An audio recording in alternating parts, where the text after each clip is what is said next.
रामायण के बारे में तो हम लोग जानते ही हैं, पर इसकी बहुत सारी कहानियां जिनके बारे में हम नहीं जानते हैं। जैसे कि जब माता सीता गर्भवती थी तो किसकी वजह से उन्हें प्रभु श्री राम और अयोध्या का त्याग करना पड़ा। तो आइए हम इसके बारे में जानते हैं। तो नमस्कार दोस्तों, कर्म कनेक्शन चैनल में आप सब लोगों का स्वागत है। जो लोग भी चैनल पर नए हैं, सब्सक्राइब करना बिल्कुल ना भूलें। तो हमारे सनातन धर्म में परोपकार करने को पुण्य और किसी को दुख देना, प्रताड़ित करने को पाप माना गया है। फिर वो चाहे इंसान हो या भगवान, उन्हें अपने कर्मों को भोगना ही पड़ता है।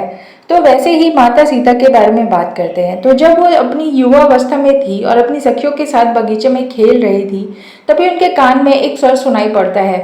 तो वो देखती हैं तो पाती हैं कि एक तोते का जोड़ा आपस में बात कर रहे होते हैं कि इस भूधरा पर एक बहुत ही प्रतापी राजा होंगे, श्री रामचंद्र, और उनका विवाह होगा जनक की पुत्री सीता के साथ। ये सुनकर वो काफी आश्चर्यचकित होती है कि उनके भविष्य के बारे में उन्हें इतनी जानकारी कैसे है। तो वो धीरे धीरे सब कुछ सुनती है और कौतूहलवश और जानने की जिज्ञासा उत्पन्न होती है। तो वो अपने सैनिकों से कहकर उन तोतों को पकड़वा लेती है।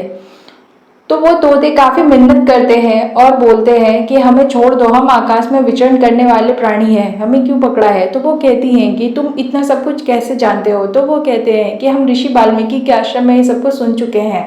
तो वो कहते हैं कि तुम जिस सीता के बारे में बात कर रहे हो वो जनक की पुत्री मैं ही हूँ, और मैं तुम्हें तब तक नहीं छोड़ूंगी जब तक कि मेरा विवाह श्री राम जी के साथ ना हो जाए। तो वो काफी मिन्नतें करते हैं। काफी मिन्नतों के बाद नर तोता को वो आजाद कर देती है, परंतु मादा तोता को अपने पास ही रख लेती है और वो कहती है कि मैं इसके लिए सोने का पिंजरा बनवा दूंगी और तब तक इसे नहीं छोड़ूंगी जब तक कि मेरा विवाह श्री राम जी के साथ ना हो जाए। तो वो बहुत मिन्नती करता है और कहता है कि ये गर्भवती है, आप इस अवस्था में इसे मुझसे अलग नहीं कर सकती हैं। तो वो काफी मिन्नतों के बाद अपनी स्वार्थ अवस्था के कारण वो उन्हें नहीं छोड़ती हैं और वो कहती हैं कि मैं ये रोज इनसे एक नई नई कहानी अपने भविष्य के बारे में सुनती रहूंगी। तो मादा तोता जो होती है वो काफी क्रोधित हो जाती है और क्रोध के वश में आकर वो उन्हें श्राप देती है कि जिस तरह तुम मुझे इस गर्भ अवस्था में मेरे पति से दूर कर रही हो, ठीक उसी तरह तुम्हें भी अपनी गर्भ अवस्था में अपने पति से दूर होने का वियोग सहना पड़ेगा। तो ये है इसके पीछे का कारण।